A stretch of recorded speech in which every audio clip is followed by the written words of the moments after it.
एक बार फिर से CDNP जिगमंड एजुकेशन में आप सभी लोगों के लिए लेकर के आए हैं फिजिक्स की ऑनलाइन क्लास। और यह क्लास 12th एवं JEE नीट स्टूडेंट्स के लिए यूज़फुल है। तो आज का एक नया टॉपिक है और इस टॉपिक को देखने के लिए चलते हैं बोर्ड पर। तो हम बोर्ड पर आ चुके हैं और आज के टॉपिक की शुरुआत हम एक सिंपल एग्जाम्पल से करेंगे।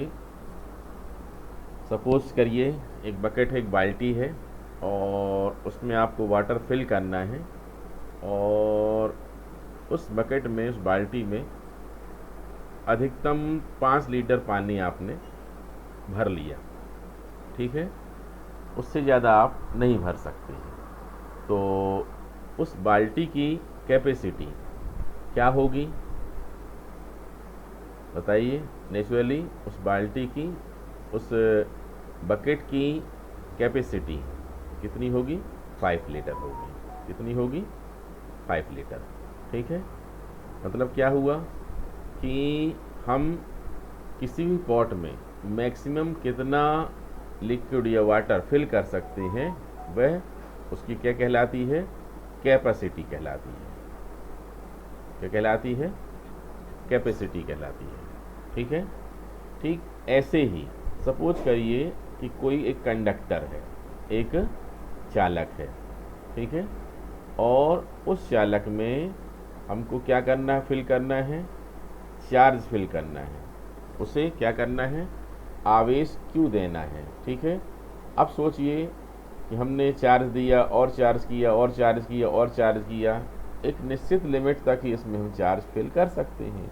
जैसे यहाँ पर हम बकेट में एक निश्चित लिमिट तक ही वाटर फिल कर सकते हैं, ठीक ऐसे ही हम यहाँ पर क्या कर सकते हैं? चार्ज फिल कर सकते हैं एक निश्चित लिमिट तक। ठीक है, तो यहाँ पर इस कंडक्टर की जो कैपेसिटी है वो क्या कहलाएगी? जैसे यहाँ पर कैपेसिटी का मतलब क्या है कि मैक्सिमम कितना वाटर फिल कर सकते हैं, ठीक ऐसे ही हम क्या कह सकते हैं? किसी भी कंडक्टर में मैक्सिमम कितना चार्ज दे सकते हैं, वह उसकी क्या कहलाती है? कैपेसिटी कहलाती है। या इसी को हम कैपेसिटेंस भी बोलते हैं। क्या बोलते हैं? कैपेसिटेंस। Capacitance of conductor. ठीक है, इसी बात को हिंदी में हम कहते हैं क्या? चालक की धारिता। धारिता मतलब धारण करने की क्षमता। ठीक है, मतलब कोई भी कंडक्टर कितना चार्ज अपने आप में रख सकता है मैक्सिमम, वो उसकी क्या है? कैपेसिटेंस है या कैपेसिटी है या धारिता है। ठीक है, इस कैपेसिटी या कैपेसिटेंस को हम किससे डिनोट करते हैं? C से डिनोट करते हैं। ठीक है, चलिए इस बात को एक व्यू से और समझते हैं। ठीक है, दूसरा व्यू क्या होगा? आपसे कहा जाए कि कोई एक क्या है? कंडक्टर है। ठीक है, क्या है? कोई भी एक कंडक्टर है और उस कंडक्टर में हम क्या करें? चार्ज फिल करें। चार्ज फिल करेंगे तो उसके पोटेंशियल पर क्या फ़र्क आएगा? उसके पोटेंशियल में क्या चेंज आएगा? ये बहुत ही सिंपल क्वेश्चन है। अगर प्रीवियस नॉलेज है आपको, हमने जो पढ़ाया है पिछले वीडियोस में, तो आप आसानी से बता सकते हैं। अगर हम चार्ज फिल करेंगे तो इसका इलेक्ट्रिक पोटेंशियल क्या होगा? इलेक्ट्रिक पोटेंशियल किससे डिनोट करते हैं? V से। इसका इलेक्ट्रिक पोटेंशियल क्या हो जाएगा? रेज हो जाएगा, इंक्रीज हो जाएगा, बढ़ जाएगा। कब? अगर हम चार्ज फिल करते हैं। और अगर इससे चार्ज हम क्या कर लेते हैं? बाहर निकाल लेते हैं, तो क्या होगा? अगर बाहर निकालेंगे तो उसका इलेक्ट्रिक पोटेंशियल क्या हो जाएगा बोलो, डाउन हो जाएगा। ठीक है, एक्सपेरिमेंट के तौर पर ऐसा देखा जाता है कि अगर हम जितना ज़्यादा चार्ज फिल करते हैं, इसमें कंडक्टर में इलेक्ट्रिक पोटेंशियल उसी रेशियो में इंक्रीज होता है कंडक्टर का। ठीक है, इस प्रकार से क्या बोला जा सकता है कि जो इलेक्ट्रिक पोटेंशियल है वह अमाउंट ऑफ चार्ज की, मतलब विद्युत विभव जो है वह आवेश की मात्रा की क्या होता है, समानुपाती होता है। ठीक है, क्या होता है, प्रोपोर्शनेट होता है या समानुपाती होता है। इसको हम लिख सकते हैं क्या, Q proportional to capital V। Q क्या है, चार्ज है, अमाउंट ऑफ चार्ज आवेश की मात्रा है, और V क्या है, V है इलेक्ट्रिक पोटेंशियल ऑफ कंडक्टर। ठीक है, यहाँ प्रोपोर्शनेट का साइन आया है तो हम क्या करेंगे, इस प्रोपोर्शनल साइन को हटाएंगे और उसके बदले क्या लाएंगे, एक कांस्टेंट लाएंगे। ठीक है, यहाँ पर कांस्टेंट जनरली हम जब K लेते हैं, लेकिन यहाँ पर K कांस्टेंट नहीं होगा, यहाँ पर कांस्टेंट आता है एक नया कांस्टेंट C। ठीक है, C इंटू V। हियर यहाँ पर C क्या कहा जाएगा बोलिए, यहाँ पर C एक कांस्टेंट है, प्रोपोर्शनल कांस्टेंट है, लेकिन यह सिंपल कांस्टेंट नहीं है, एक खास किस्म का कांस्टेंट है। इस कांस्टेंट C को ही हम कैपेसिटेंस ऑफ क्या बोलते हैं, कंडक्टर बोलते हैं। ठीक है, तो हमने कहा था एक व्यू से और लेते हैं। ये देखिए, अभी हमने यहाँ पर आप लोगों को क्या बताया, कैपेसिटेंस ऑफ कंडक्टर। ठीक है, ये हमने एग्जाम्पल से बतलाया। अब ये हमने मैथमेटिकली बतलाया कि C कैसे आएगा। ठीक है, क्या बोलेंगे, here C is a proportional constant, it is known as capacitance of conductor. यहाँ पर C क्या है, एक समानुपातिक नियतांक है जिसे हम चालक की विद्युत धारिता या धारिता कहते हैं। ठीक है, अब अगर हम इसका फार्मूला लिखना चाहें तो आसानी से लिख सकते हैं, कैपेसिटेंस या capacity C is equal to क्या हो जाएगा बोलिए, Q अपॉन V। देखा, इसको आसानी से तुम किस में बोल सकते हो, डेफिनीशन के फॉर्म में बोल सकते हो। बोल सकते हो, क्या बोल सकते हो कि the ratio of amount of charge and raised electric potential is called capacitance of क्या, कंडक्टर। किसी भी चालक को दी गई आवेश की मात्रा और उसके विभव में वृद्धि के अनुपात को हम क्या कहते हैं, उस चालक की विद्युत धारिता कहते हैं। ठीक है, इसे एक तरीके से और डिफाइन कर सकते हैं आसानी से। देखो, बोला जा सकता है, क्या बोल दें हम, if V is equal to 1 volt. क्या बोल दें, V is equal to 1 volt, then बताइए जरा, C इज इक्वल टू कितना आ जाएगा, Q आ जाएगा ना। बोलिए, यहाँ पर V की वैल्यू कितनी लगा दी हमने, 1 वोल्ट लगा दी, तो ये 1 हो गया, तो C इज इक्वल टू कितना आ जाएगा, Q आ जाएगा। अब इस इक्वेशन से भी हम डेफिनीशन आसानी से दे सकते हैं। कैसे दे सकते हैं डेफिनीशन, ये समझ सकते हैं आप लोग। बोलिए, किसी चालक की, C क्या है, किसी चालक की विद्युत धारिता, और Q क्या है, आवेश की मात्रा, और V क्या है, विद्युत विभव। ठीक है, यह सिर्फ विभव ही बोल सकते हैं, समझ रहे हैं। तो हिंदी में कैसा बोलेंगे, किसी चालक की विद्युत धारिता आवेश की उस मात्रा के बराबर होती है जो उस चालक के विभव में 1 वोल्ट की वृद्धि कर दे। ठीक है, किसी चालक की विद्युत धारिता आवेश की उस मात्रा के बराबर होती है जो उस चालक के विभव में 1 वोल्ट की वृद्धि कर दे। ठीक है, इंग्लिश में बोला जा सकता है the capacitance of conductor is equal to amount of charge which is increased electric potential of conductor by 1 volt. ठीक है, अगर अदर लैंग्वेज में बोलना चाहते हैं थोड़ा चेंज करके इंग्लिश में, तो ऐसा ही बोल सकते हैं capacitance of a conductor is equal to the amount of charge required to raise the potential of conductor by 1 volt. ठीक है, जो अच्छा लगे वैसा बोल सकते हैं। ठीक है, किसी चालक की विद्युत धारिता आवेश की उस मात्रा के बराबर होती है जो चालक के विभव में 1 वोल्ट की वृद्धि कर दे। ठीक है, तो ये इसकी डेफिनीशन हो जाएगी। और अब देखिए, अगर बात डेफिनीशन की हुई है तो इसके बाद निश्चित रूप में हम बात यूनिट की करेंगे। इसकी यूनिट क्या होगी? ठीक है, इसकी यूनिट में हम ठीक है, तो सबसे पहले हम कौन सी यूनिट लेते हैं? हम ले लेते हैं एसआई यूनिट। क्या ले लेते हैं बोलिए? SI unit. ठीक है, यूनिट मतलब हिंदी में क्या है? ये मात्रक या इकाई।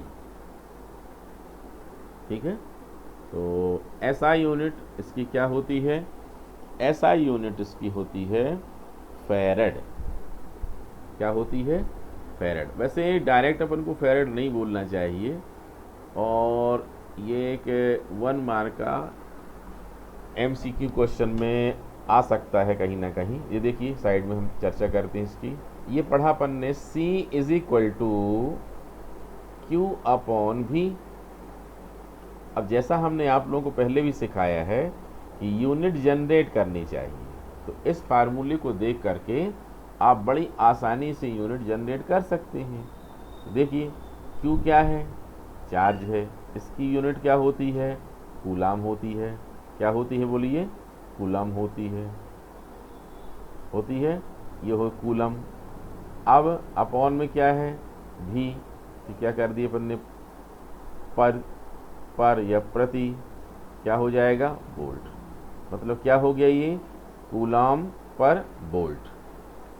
या इसी को क्या कहते हैं? फैरड। ठीक है, ये सब यूनिट जो शॉर्ट में लिखी जाती हैं, फैरड, न्यूटन, ये सब कहीं ना कहीं क्या है? कोई ना कोई साइंटिस्ट हैं, और उनको उनके ऑनर में, उनके सम्मान में ये यूनिट रख दी जाती है। तो कूलम पर वोल्ट का को ना बोल करके क्या बोल दिया था? फैरड। मतलब फैरड का मतलब कितना हुआ? कूलाम पर वोल्ट। ठीक है, 1 कूलाम और 1 वोल्ट का अनुपात क्या है? वो 1 फैरड। बात समझ गए? तो जैसे 4 ऑप्शन आ जाते हैं कि what is the SI unit of capacitance, और उसमें कहीं भी 4 ऑप्शन फैरड नहीं मिलता है।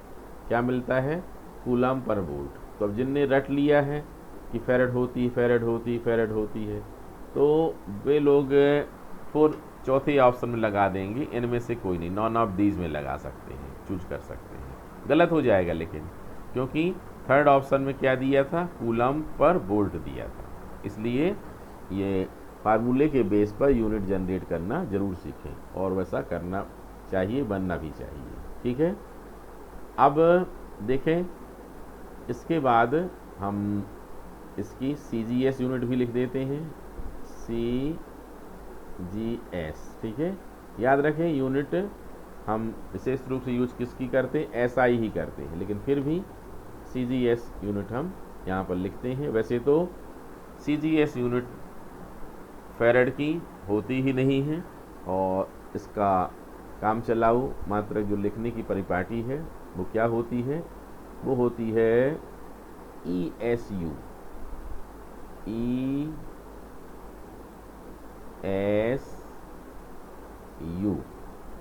ठीक है, ये क्या है, ESU मतलब इलेक्ट्रोस्टैटिक यूनिट ऑफ कैपेसिटेंस, ठीक है। ये हिंदी में किसका, धारिता का स्थिर वैद्युत मात्रक। अब ये ना बोल करके शॉर्ट में हम क्या बोलते रहते हैं, ये बोल देते हैं स्टेट फैराड। क्या बोल देते हैं, स्टेट फैराड, या हिंदी में इसको लिखा जाता है क्या, स्थैत फैराड। क्या लिखते हैं, स्थैत फैराड। समझ गए। तो ये दोनों ही सिस्टम में यूनिट हमने बतलाई, CGS में और SI में। लेकिन ये दोनों सिस्टम में बताने के बाद भी कैपेसिटेंस की बात अभी ख़त्म नहीं होती है, क्योंकि एक बहुत ही इम्पोर्टेंट बात ये है कि जो ये फैराड होता है, SI यूनिट कौन सी, जो फैराड होती है, ये फैराड, ये बहुत ही ज़्यादा बिग यूनिट है, बहुत बड़ा मात्रक होता है। और जबकि हमारे पास यूज करने के लिए बिल्कुल छोटे छोटे कंडक्टर होते हैं, जितने भी कंडक्टर हैं उन कंडक्टर की यूनिट फैराड में नहीं हो पाती है। ये बात वैसी ही है जैसे कहा जाए, आपसे बड़े सिंपल एग्जाम्पल से एक्सप्लेन करते हैं हम। जैसे आपसे कहा जाए कि आपको प्यास लगी है, ठीक है, आपको प्यास लगी है और पानी पीना है, ठीक है, पानी पीने के लिए बर्तन चाहिए। अब बर्तन के रूप में आपको एक बड़ा सा ड्रम पकड़ा दिया जाए और उसमें 2 गिलास पानी डाल दिया है, बस। अब उसको पकड़ के पीना है, कितना ज़्यादा असुविधाजनक होगा, ठीक है। ठीक ऐसे ही ये जो फैराड है, ये ड्रम है, और जो हमारे कंडक्टर से हमारी प्यास है वो 1-2 गिलास वाली बात है। इसलिए यहाँ पर फैराड का यूज नहीं हो पाता है, इसको हमें छोटा करना पड़ता है। छोटा करने का तरीका क्या होता है, इनके आगे हम प्रीफिक्स मतलब आगे कुछ लगाते हैं, और जिससे कि उनकी वैल्यू क्या हो जाती है, छोटी हो जाती है। फॉर एग्ज़ाम्पल, आपने ये फिजिक्स में नंबर्स स्केल जानते होंगे।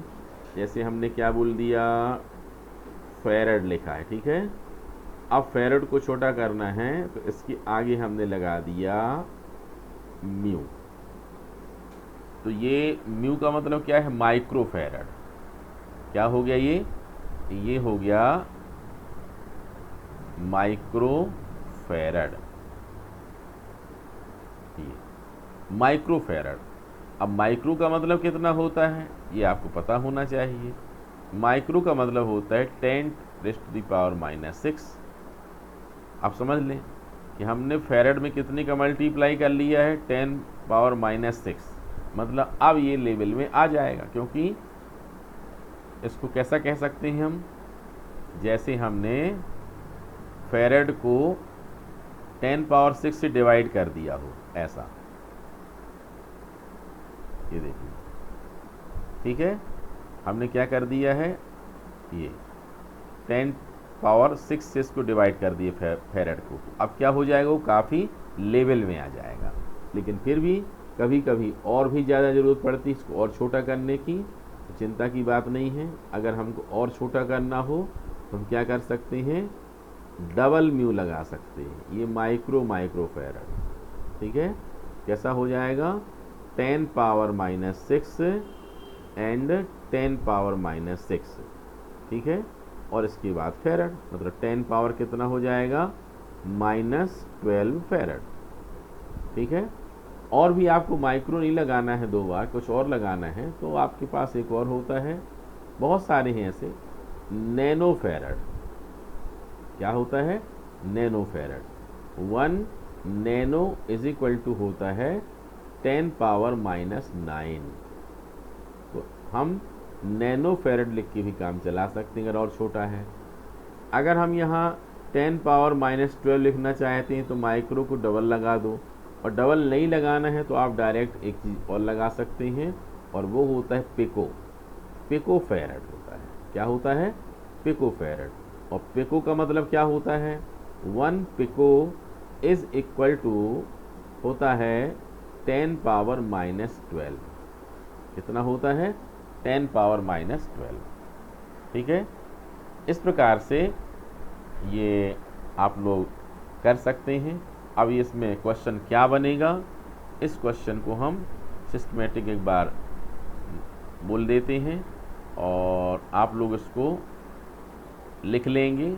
ठीक है, और इसको लिखने में थोड़ा देर लगेगी, इसलिए हम इसको पूरा क्वेश्चन बोलते जा रहे हैं स्पीड से, और आप लोग वीडियो को रोक करके उसको लिख सकते हैं। ठीक है, तो क्वेश्चन क्या बनेगा? किसी चालक की विद्युत धारिता से आप क्या समझते हैं? इसके मात्रक लिखो। What do you mean by capacitance of conductor, right it's units. ठीक है, तो अब आंसर में क्या लिखना पड़ेगा? सबसे पहले आंसर में हम लिखेंगे क्या, यहाँ से कि हिंदी में हम जानते हैं किसी चालक का विभव आवेश की मात्रा Q के समानुपाती होता है। We know that electric potential of conductor is directly proportional to charge Q। That is, या हिंदी में अर्थात क्या बोलेंगे हम? Q समानुपाती V। आगे लिखते जाएंगे, Q is equal to C into V, जहाँ C एक नियतांक है जिसे चालक की विद्युत धारिता कहते हैं। Where C is a proportional constant, it is known as capacitance of conductor. ठीक है, फिर नीचे लिखेंगे अर्थात, दैट इज किसी चालक की धारिता, capacitance of any conductor C is equal to Q upon V। ठीक है, इसको इक्वेशन नंबर फर्स्ट कर सकते हैं। ठीक है, अब इसके बाद हम साइड में एक हेडिंग कर सकते हैं। क्या कर सकते हैं यहाँ पर कि धारिता की परिभाषा।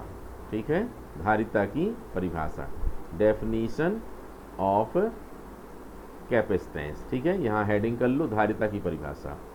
अब इसकी परिभाषा के लिए क्या करना है? इसकी डेफिनीशन के लिए हम जैसे बताया हमने, if V is equal to 1 volt, तब देन फ्रॉम इक्वेशन फर्स्ट, समीकरण नंबर 1 से क्या होगा? समीकरण नंबर 1 से क्या होगा? C is equal to Q, इसको बॉक्स में बंद करेंगे और इसके बाद फिर हम अर्थात, ठीक है, या दैट इज। अब हिंदी में पहले हम बोलते हैं, आप लोग लिख लेंगे, किसी चालक की धारिता आवेश की उस मात्रा के बराबर होती है जो उस चालक के विभव में 1 वोल्ट की वृद्धि कर दे। ठीक है, इंग्लिश में लिखेंगे, the capacitance of conductor is equal to amount of charge which is raised electric potential by 1 volt. ठीक है, ये इंग्लिश में लिख लेंगे और इसको आप लोग पास करके रिपीट करके फिर से सुन सकते हैं लिखने के लिए। इस प्रकार से ये इसकी डेफिनीशन हो जाएगी। अब डेफिनीशन के बाद आपको क्या करना है? यूनिट्स लिखना है। क्या करना है बोलिए? यूनिट्स लिखना है। यूनिट्स हेडिंग करेंगे और आपको क्या करना है? यहाँ से कॉपी करना है। ये लिखा है हमने, ये मात्रक लिखा है, यूनिट पहले लिख लीजिए। इसको SI यूनिट वाला लिख लो पहले, ये वाला पूरा लिख लो यहाँ से, और इसके बाद क्या कर लें, उसको CGS वाला लिख लें। ठीक है, ये बाकी जो साइड में लिखा है ये सब का सब ये समझाने के लिए, ठीक है। ये अलग से नोट कर लेना बाद में। ये पूरा का पूरा ये नहीं लिखना है अभी। ये CGS यूनिट लिख लो ये, और SI यूनिट लिख लें, ठीक है। अब इसके बाद एक चीज़ और पूछी जा सकती है एग्ज़ाम में, उसकी चर्चा हम और करते हैं, ठीक है। और वो कौन सी चीज़ हो सकती है? जैसे हमने कैपेसिटेंस की यूनिट क्या बतलाई, SI यूनिट फैरड बतलाई। अब अगर कह दिया जाए कि डिफाइन आल्सो फैरड, मतलब फैरड को भी परिभाषित करो, ठीक है। तब ऐसी स्थिति में हमें क्या लिखना पड़ेगा? ये, अब इसके बाद ऐसा लिख लो, डेफिनीशन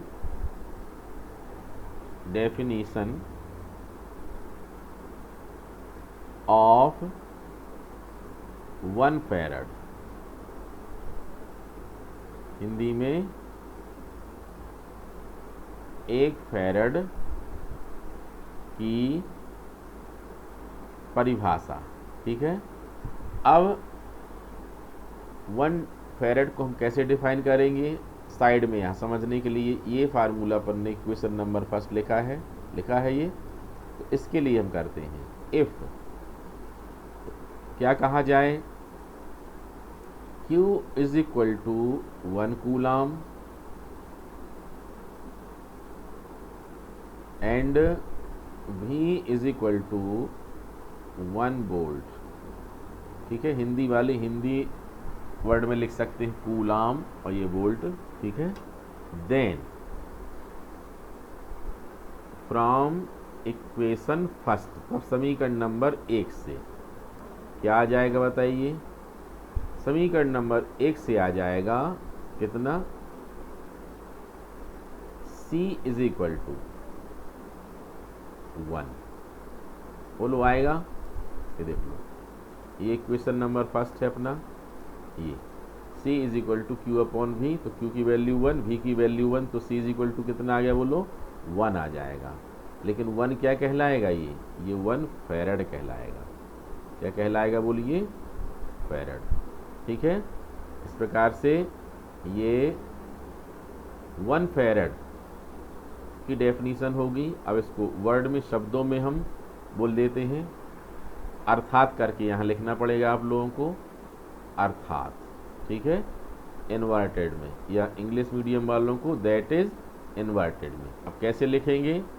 यहाँ हम बोलते हैं,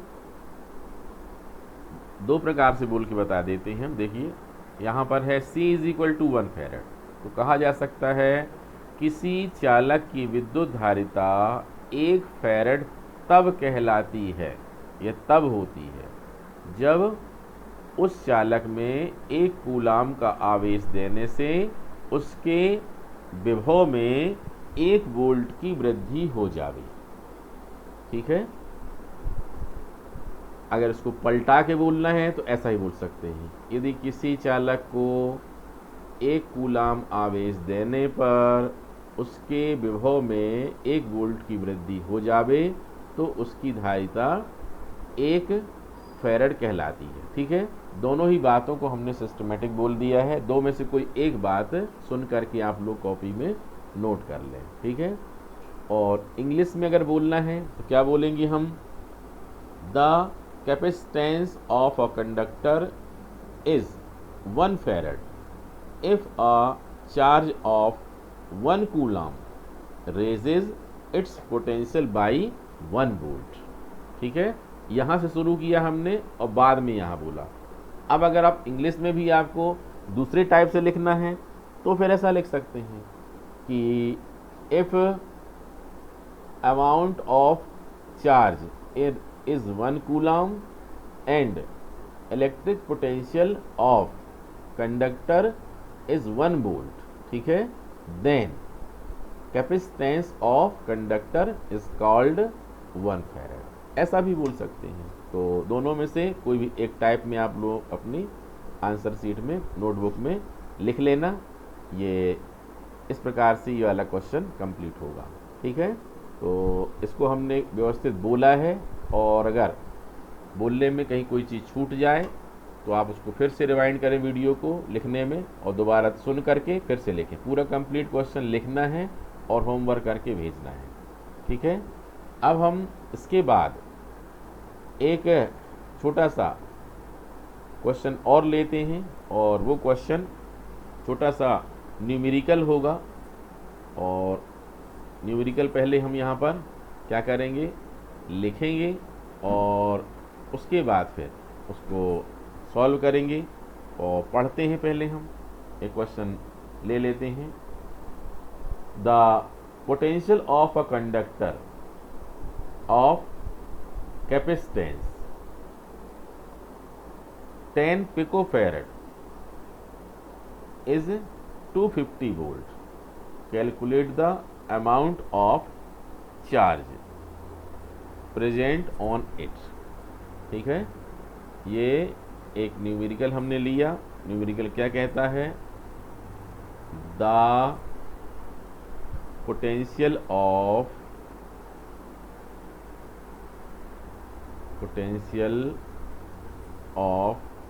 कंडक्टर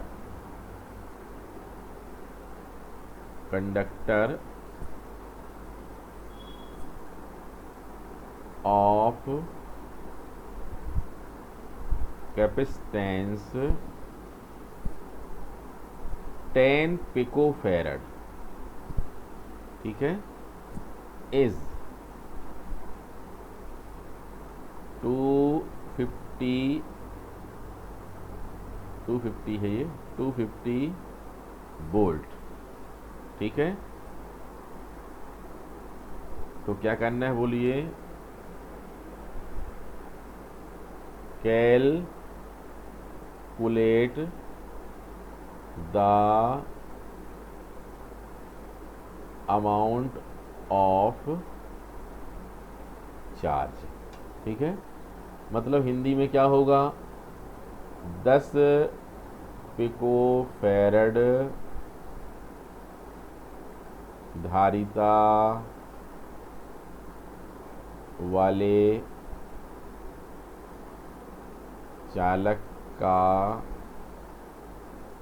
विभव कितना है, 250 वोल्ट है। तब आवेश की मात्रा की गणना करो, ठीक है। तो क्या करेंगे, गणना कैसे करेंगे, इस बात को देखिए। क्या क्या दिया है, सबसे पहले अंडरलाइन लगाते हैं अपन। हमें दिया गया है 10 पिकोफैरड, मतलब किसकी वैल्यू है बोलो, ये सी की वैल्यू है, ठीक है। ये हिंदी में भी लिखा है यहाँ। और ये दिया 250 वोल्ट, कितना दिया है बोलो, 250 वोल्ट। वोल्ट मतलब ये विभव का मान है। और आवेश की मात्रा मतलब क्या है, Q, ठीक है। तो चलिए यहाँ सॉल्व करते हैं इसको। सबसे पहले हमें क्या लिखना पड़ेगा बोलिए, गिवन लिखना पड़ेगा। क्या लिखेंगे बोलिए, गिवन। गिवन में क्या है, गिवन में है C is equal to 10 picofarad और V is equal to 250 volt. निकालना क्या है हमें, Q is equal to question marks charge, amount of charge, ठीक है। सबसे पहले क्या लिखेंगे, फार्मूला या सूत्र।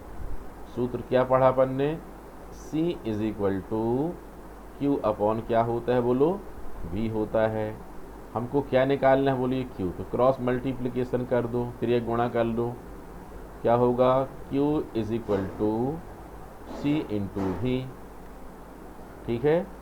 अब हम वैल्यू लगाते हैं, लगा दें तो लगाओ, चलो वैल्यू। C की वैल्यू कितनी है बोलिए, 10 पिकोफैरड, 10 पिकोफैरड। ध्यान देंगे यहाँ पर जो पिको लिखा हुआ है, तो पिको रियल में SI यूनिट में नहीं है, तो हमें क्या करना पड़ेगा, इस पिको को हटाना पड़ेगा। और हमने अभी बताया था कि पिको को हटाने के लिए क्या करना पड़ेगा, ये 10 लिखा और पिको का मतलब जो होता है वो लिख देंगे। पिको मतलब होता है 10 पावर माइनस 12, ठीक है, और ये हो जाएगा फेरेड।